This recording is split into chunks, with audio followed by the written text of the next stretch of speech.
তো বন্ধুরা, আমার দিদা এখন এই দেখো আমাদের ফুল গাছে গোপালের জন্য ফুল তুলছে, সাদা ফুল। দেখেছো, এই হচ্ছে বিশাল বড় সাদা ফুল গাছ। আর এখন ভোরবেলা 5টার সময় ওঠে কিন্তু দিদা ফুল তুলছে গোপালের জন্য। দেখতে হচ্ছে কত সুন্দর সুন্দর সাদা ফুল। যেমন একটা দিন পর সাদা ফুল তুলছে, কি ব্যাপার ও দিদা? অনেক কদিন পর সাদা ফুল তুলছে, তোলো? তার মানে ভোরবেলা উঠে সাদা ফুল তুলে না, তাই তো?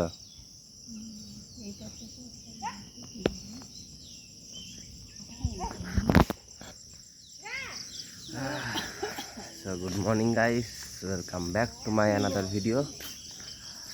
আর আজকে হচ্ছে 10ই জুন 2026। আরও একটি নতুন ব্লগে তোমাদের স্বাগত জানাই। আজকের ব্লগটা শুরু করছি, এখন বাজে হচ্ছে ভোর 5টা। তো চলো, তোমরা কিন্তু ভিডিওটা দেখতে থাকো। ভালো লাগলে অবশ্যই লাইক, শেয়ার, সাবস্ক্রাইব করে সঙ্গে থাকবে। চলো, let's enjoy the video until the end. দেখো বন্ধুরা, এখন কিন্তু আমি সকাল সকাল উঠে মুড়ি চিড়ে আর এদিকে আম মাখা দিয়ে ব্রেকফাস্ট করছি। এই হচ্ছে কিন্তু আমাদের মর্নিং ব্রেকফাস্ট। তো এটা হচ্ছে কিন্তু সকালবেলার মর্নিং ব্রেকফাস্ট। ওই দেখো বন্ধুরা, দাদু কিন্তু গরুর দুধ দোয়াচ্ছে, আর আমি কিন্তু কাছে যাচ্ছি না একটা কারণে, কারণ ও আওয়াজ পেলেই কিন্তু নড়ে উঠবে। তো চলো দেখি বন্ধুরা, আমাদের গোমাতাটা কি করছে একবার দেখে আসি যাই। এই দেখো, আমাদের কিন্তু গোমাতা দাঁড়িয়ে আছে। এই খাওয়া দাওয়া হয়ে গেছে? আমি খাবার নিয়ে আসিনি রে, তোর খাবার নিয়ে আসবে দিদা। দেখতেই পেলে তোমরা, এখন কিন্তু দাদু গোমাতার দুধ দোয়ালো।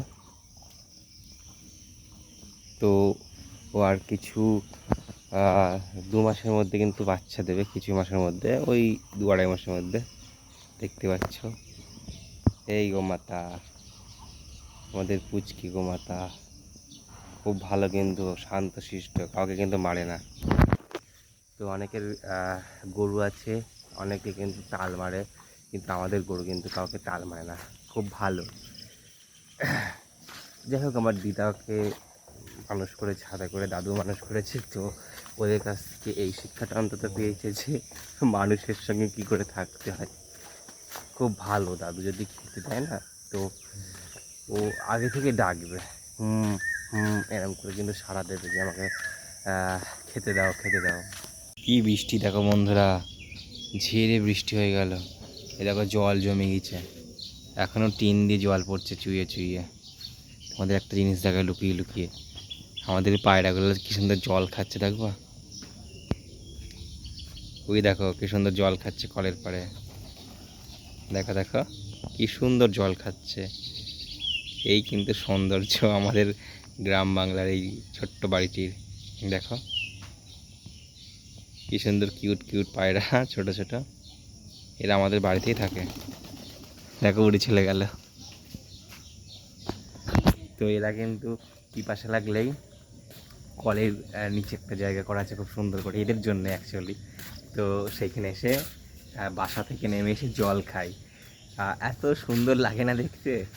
তীব্র বৃষ্টির পর যেখানে কিন্তু সারা বাড়ি ভিজে জবজব করছে, সেখানে কিন্তু আমাদের সামনের এই বাঁশ বাগানে জেগে উঠছে ধীরে ধীরে প্রকৃতির এক আদিম রূপ। দেখতেও কি অপূর্ব লাগে এই দৃশ্য দেখতে। না সুন্দরবন যেতে হয়, না কোনো অন্য স্থানে, যেন মনে হচ্ছে বাড়ির ভেতরেই একটা ম্যানগ্রোভ অরণ্যের সৃষ্টি হয়ে গেছে। মানে এত চারদিক থেকে ঝিঝি পোকা এবং বিভিন্ন কীটপতঙ্গের আওয়াজ আসছে, এত সুন্দর লাগে না। তার সাথে কিন্তু এই নাদাগুলোতে জল জমে জমে মশাও তৈরি হয়। দেখো, এই নাদাগুলোতে জল জমে জমে মশা তৈরি হয়ে যায়। প্রকৃতি কি সুন্দরভাবে বৃষ্টির পর নিজেকে সাজিয়ে গুছিয়ে নিয়েছে। এই হচ্ছে গ্রামের সৌন্দর্য। যাই হোক, বাড়িতে থেকে থেকে না এসব দেখে দেখে অভ্যাস হয়ে গেছে।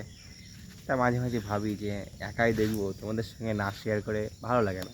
কারণ যেহেতু তোমরা আমার ফ্যামিলি মেম্বার, তো অবশ্যই তোমাদের সঙ্গে শেয়ার করাটা আমার কর্তব্য। আমার দিদা এখন কিছু বলবে তোমাদেরকে। বলো দিদা, কিছু একটা বলো।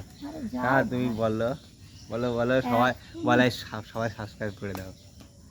বলো সবাই চ্যানেল সাবস্ক্রাইব করে দাও আর ভিডিওটা লাইক করে দাও। বলো সবাই সাবস্ক্রাইব করে দাও। সাবস্ক্রাইব বলো, সাবস্ক্রাইব করে দাও। Suspense subscribe, subscribe. হ্যাঁ সবাই বলো সাবস্ক্রাইব করে দাও সবাই সাবস্ক্রাইব করে দাও আর ভিডিওতে লাইক করে দাও। আর ভিডিওতে লাইক করে দাও। বলো আমাদের বাড়িতে কিন্তু তোমরা ঘুরতে আসবা, আমাদের মন্দির দেখে যাওয়া সবাই। আমার দিদা পুজো করে, মন্দিরে এসে দেখে যাওয়া সবাই। সবাই তো যাই হোক, দিদা কাজ করছে এখন, আর দিদাকে বিরক্ত করে লাভ নেই। আসবা কিন্তু, ঠিক আছে, আমাদের বাড়িতে এসে মন্দির দর্শন করে যাওয়া। তো তোমাদেরকে আমার ঘরটা একটু দেখিয়ে নিই, ছোট্ট ঘর। এখানে আমার মা এখন বসে বসে রিলস দেখছে। আর এই হচ্ছে দেখো আমাদের ছোট্ট ঘর, পুচকে ঘর একদম। এই ঘরটাই কিন্তু আমরা থাকি, আর পাশের ঘরটা তোমরা দেখিয়েছ, বড় ঘর কিন্তু। চলো একবার দেখায়। এই কিন্তু আমাদের পাশের বড় ঘরটা, এটা বহু যুগের ঘর, অনেক কদিন আগেকার। এই ঘরের বয়স প্রায় 100 বছরের ওপরে হবে। তো যাই হোক, এই ঘরটার পাশে এই ঘরটা নতুন ছিল, নতুন করা হয়েছিল। আর এইখানটায় আমি থাকি, মা আর আমি এই ঘরেই থাকি। বড় ঘরে দাদু থাকে, আর আমার দিদিমা ঠাকুর নিয়ে পড়ে থাকে ঠাকুর ঘরে। আজকে বিকেলে এত ওয়েদার খারাপ না, যে কোথাও যেতে পারছে না। মানে আশেপাশে একটু হাঁটবো, নদীর ধারপানে যাবো, মানে এই রিসেন্টলি বৃষ্টি হয়ে গেল, বৃষ্টিতে এত কাদা হয়েছে, কোথাও যেতে পারছে না বুঝলে। তা ভাবছি ঠাকুর ঘরে একটু বসি গোপালের কাছে, তাই আসলাম। এত বাজে ওয়েদার, তোমাদের দেখায় একবার দাদা। আকাশ এখনো একদম মেঘলা হয়ে আছে, আর বৃষ্টির ফলে তো চারদিকে কাদা আছেই। আর আমি দেখো এখন কিন্তু ঠাকুর ঘরে বসে আছি। আর এই হচ্ছে আমাদের গোপাল, দেখো এই হচ্ছে গোপাল আমাদের। এই হচ্ছে আমাদের ঠাকুর ঘর, দেখতে পাচ্ছ। তো টাইম কাটানোর কোনো জায়গা নেই, তাই ঠাকুর ঘরে চলে আসলাম। তোমাদের কেমন লাগলো আমাদের ঠাকুর ঘর? আশা করি ভালো লেগেছে। ভালো তো লাগবেই, যেখানে গোপাল আছে সেখানে সব কিছু ভালো লাগে। ভালো লাগলে লাইক করে দিও, ঠিক আছে। চলো আবার তোমাদের সঙ্গে পরে দেখা হবে কালকে, ঠিক আছে, টাটা।